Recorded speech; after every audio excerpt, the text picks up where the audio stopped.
আসসালামু আলাইকুম, welcome back. সবাই কেমন আছেন? আশা করি ভালো আছেন। আজকে আপনাদের সাথে আমি একটি পিএলপি ফাইল শেয়ার করব। পিএলপি ফাইলের ডাউনলোড লিঙ্ক ভিডিও ডেসক্রিপশন বক্সে দেওয়া আছে। পিএলপি ফাইলটি ডাউনলোড করতে স্ক্রিনে দেওয়া এরকম মোট 4টি সংখ্যার পাসওয়ার্ড প্রয়োজন হবে। তাই ভিডিওটি না টেনে শেষ পর্যন্ত দেখুন। আপনি যদি এই চ্যানেলে নতুন হয়ে থাকেন তাহলে চ্যানেলটি সাবস্ক্রাইব করে পাশে থাকা বেল আইকনটি অন করে দিন।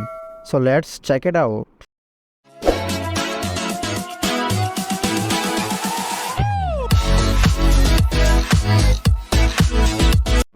তো প্রথমে আমরা ডেসক্রিপশন বক্স থেকে পিএলপি ফাইলটি ডাউনলোড করে নেব। তারপর আপনারা চলে যাবেন পিক্সেল ল্যাব টিজি ভার্সনে। যেহেতু আমি মোড ভার্সন ব্যবহার করি, তাই আপনারা যদি এই ভার্সনটি ব্যবহার করতে চান, ভিডিও ডেসক্রিপশন বক্স থেকে লিঙ্কে ক্লিক করে আপনারা ডাউনলোড করে নিতে পারবেন। তো তারপর আমরা এখানে মাই প্রজেক্টে একটি ক্লিক করব, তারপর .পিএলপিতে আরেকটি ক্লিক করব, তারপর আপনাদের সরাসরি ডাউনলোড সেকশনে নিয়ে যাবে। তো এখান থেকে আমার সেই কাঙ্ক্ষিত পিএলপি ফাইলটি সিলেক্ট করে নেব। তো দেখতে পাচ্ছেন rent-a-car.plp। তো এখানে আমরা একটা ক্লিক করে দেব, তারপর ওপেন অ্যান্ড অ্যাডে ক্লিক করে এটা পার্মানেন্টলি অ্যাড হয়ে যাবে।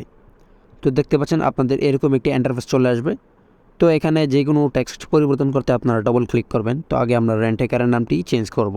তো তার জন্য এখানে আমরা ডবল ক্লিক করব।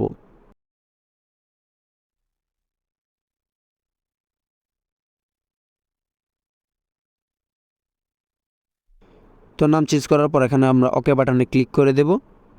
দেন এখান থেকে এই অপশানে ক্লিক করে এটাকে রিলেটিভ পজিশন দিয়ে আমরা মাঝ বরাবর এনে টিক মার্কে ক্লিক করে দেব।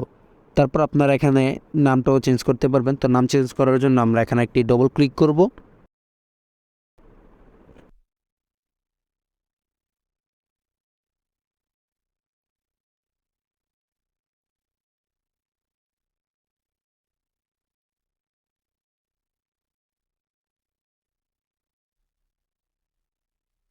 তো নাম চেঞ্জ করা হয়ে গেছে। তো এখন আমরা সেভ করার জন্য উপর দেখতে পারবেন যে সেভ অ্যাজ ইমেজ একটা অপশান আসবে। তো অনেকেই জানেন না এটা কীভাবে আনতে হয়। তো এখানে দেখতে পাচ্ছেন যে মেমোরি একটি আইকন। তো এখানে আমরা মেমোরি আইকনে একটি ক্লিক করে দেব। তারপর দেখতে পাচ্ছেন সেভ অ্যাজ ইমেজ। তো এখানে সেভ অ্যাজ ইমেজে ক্লিক করলে এখানে দেখতে পাচ্ছেন যে কাস্টম একটি অপশন চলে আসবে। তো এখানে আমরা কাস্টমে ক্লিক করে দেব।